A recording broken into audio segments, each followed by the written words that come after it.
Selon les informations disponibles ce vendredi, appuyées par des images en provenance des camps d'Unduta et de Nyarugusu, 1330 réfugiés burundais ont été embarqués dans des bus du ACL à destination du Burundi. D'après des sources locales, 1220 réfugiés proviennent du camp de Nyarugusu, tandis que 210 ont quitté le camp d'Unduta.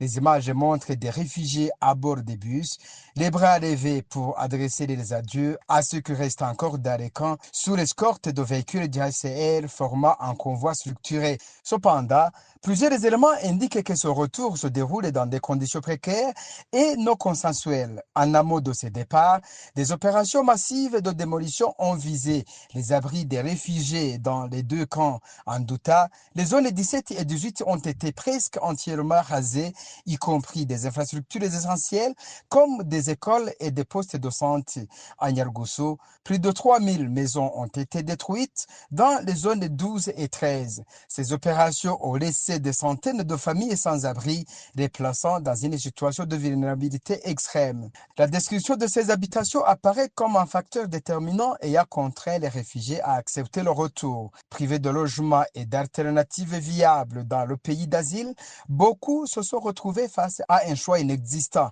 de rester dans des camps devenus inhabitables ou rentrer au Burundi.